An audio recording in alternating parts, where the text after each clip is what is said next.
तुझ्या कुंकवाशी माझं नातं जन्मोजन्मी असावं. मंगळसूत्र गळ्यात घालताना तू माझ्या डोळ्यात पाहून हसावं. किती संकटे आली तरी तुझा हात माझ्या हातामध्ये असावा. मृत्यूलाही जवळ करताना देह तुझ्या मिठीत असावा.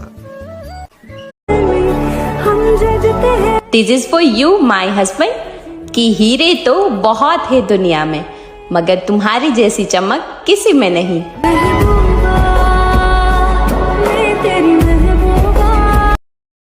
आज आपल्या लग्नाला खूप वर्ष झालेत. संसार हा फक्त कोणा एकामुळे चालत नाही, हे खरं आहे. तू आहेस आणि तुझी साथ आहे म्हणून आज आपण इथपर्यंत आलो. अशीच साथ तुझी मला इथून पुढेही हवी. खरं तर नवरा बायकोचं नातं हे असंच असावं, एकमेकांना साथ देणार. किती आले वाईट प्रसंग तरी खंबीरपणे एकमेकांच्या पाठीशी उभं